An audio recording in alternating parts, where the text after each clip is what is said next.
Welcome back to another deep dive. Good to be here. Today we're looking at the really compelling story of Brian Tew. Think about this. A young kid, Western Sydney, facing, well, significant hardship, constantly told he's too small for the big leagues. Yeah, you hear that a lot. But he didn't just make it, he became like a cornerstone of a genuine dynasty and a huge inspiration. Absolutely. That's the journey we're unpacking today based on the stuff you shared. Right, so let's maybe start before the big moments, the hook before the rise. Yeah, well, before the roar of the crowds, before the premiership rings, Brian Tew navigated a really challenging early life. Like what specifically? Growing up in a really crowded home, for one. Yeah. Then there was the profound loss of his younger sister, Danielle. Oh, wow. Yeah, and those constant doubts about his size we mentioned. These weren't just, obstacles. They actually became the foundation for his drive. So the adversity kind of fueled him. It seems that way. It's a pretty remarkable example of how that can happen, how it can be a catalyst. Okay, so let's rewind. Go back to the beginning. Who is Brian Tew, beyond the highlight reel? Well, he was born in Westmead, New South Wales, August 18th, 1998. Huh? His parents, Fatty and Fail, are Samoan. Okay. And he grew up in Mount Druitt. Now, that's a Western Sydney suburb, can be pretty tough. Right. And the picture it paints is vivid. Imagine a small, three-bedroom house shared by 9 people. 9.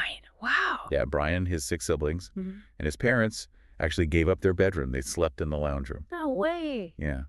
But despite those financial constraints, the family itself was apparently very close, very supportive. That was the core. That kind of environment, space is such a premium. Everyone's so close. Yeah, Must create a unique dynamic. for sure. You mentioned tragedy striking early on. Yes, sadly.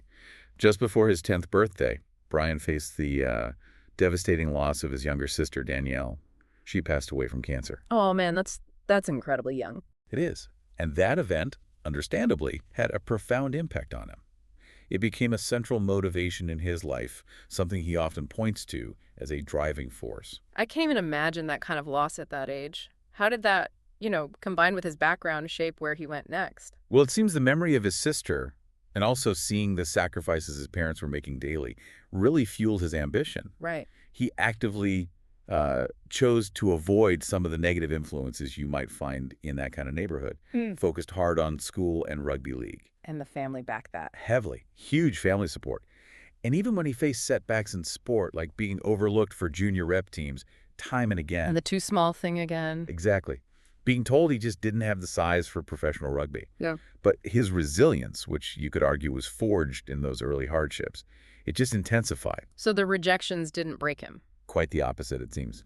They seem to strengthen his resolve. It's quite something. Okay, so he keeps pushing despite being told no, despite the size concerns. What was the moment? When did he finally break through? The big one, the pivotal moment, came in 2019. That's when he made his NRL debut for the Penrith Panthers. Okay, the Panthers. And he basically announced his arrival immediately. Electrifying speed, surprising strength, for his size, and that signature smile he always has. Yeah, you always see that. In that debut season, 2019, he scored 9 tries in just 15 games. 15 games, 9 tries. Wow. Yeah, pretty impressive start. And that same year, he won the Ben Alexander Rookie of the Year award. Big deal. Huge deal. And on top of that, earned his first test cap for Samoa. So Rookie of the Year and an international debut in his first season, that must have shut down some of the doubters. You'd think so. It was a really remarkable entry into the top level of the game. How did he build on that? That's a high bar to set straight away. Well, he didn't just maintain it. He actually elevated it. Brian became absolutely integral to the Penrith Panthers' unprecedented success story. The dynasty years. Exactly. He played a key role in their 4 consecutive NRL premierships. That's 2021, 22, 23, and 24. Just incredible consistency. It really is. And beyond the club success, he also achieved state of origin selection for the New South Wales Blues. Right, the Blues. Represented his state 9 times so far. And get this, in 2023, he won the Brad Fittler Medal. Which is? That's awarded to NSW's best player for the series. A massive achievement, especially for a winger. He was the first winger to win it since 2008, I believe. Wow, first winger since 2008. That really speaks volumes about his impact, doesn't it? Not just a finisher. Absolutely. Shows how much work he does, his carries, his defense, everything. And he's known as Bitsa, right? Where did that come from? And what about his impact off the field? Yeah, Bitsa, that's his widely recognized nickname. On the field, he's celebrated for those explosive runs, breaking tackles like crazy, and just a relentless work rate. Always seems to be involved. Totally. But off the field, what really resonates with fans is his humility, his gratitude, especially towards his parents. It seems really genuine. Like the house story. Exactly. A huge example of this is using his NRL earnings to buy his family a home. That's a very tangible demonstration of his values, giving back. That's fantastic. And he connects well with fans, too.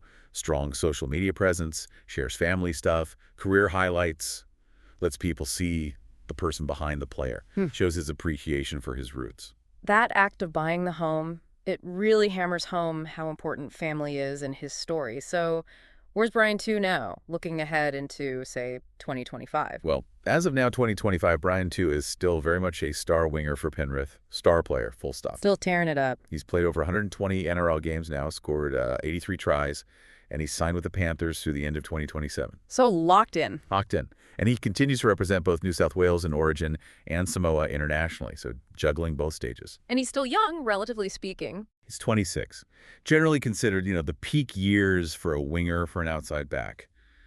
He's definitely a powerful role model, especially for kids in Western Sydney. Seeing someone from their area make it that big. Exactly. And what's really noteworthy is how he seems to have stayed grounded despite all the fame and success. How do you manage that? Especially coming from potentially challenging circumstances. It seems he navigated those potential pitfalls by keeping his sister's memory central. That seems to be a key motivator. And leaning heavily on that unwavering family support system. Right, the anchor. Yeah. He credits his dad for emphasizing commitment to rugby, but also to school. And his mom for providing that loving, stable home environment.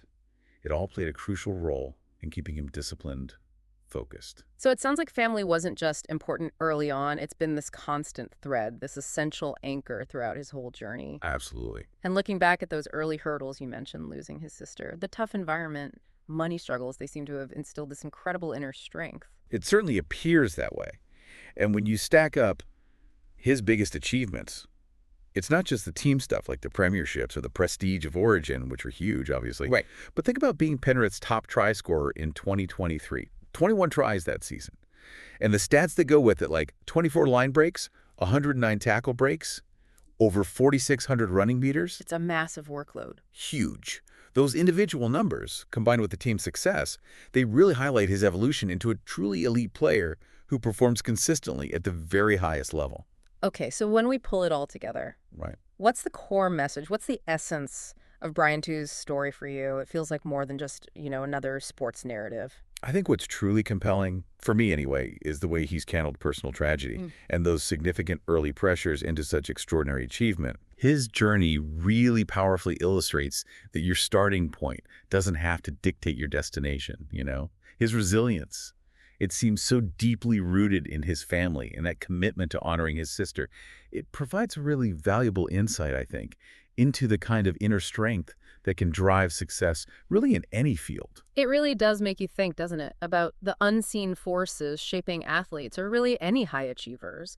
What are those quiet battles, those deeply personal motivations propelling them? Exactly. Maybe something for our listeners to reflect on. Think about people you admire. What unseen challenges might they have overcome? Food for thought. Definitely. Well, thanks for taking this deep dive into the truly inspiring story of Brian 2 with us today. My pleasure. It's a great story to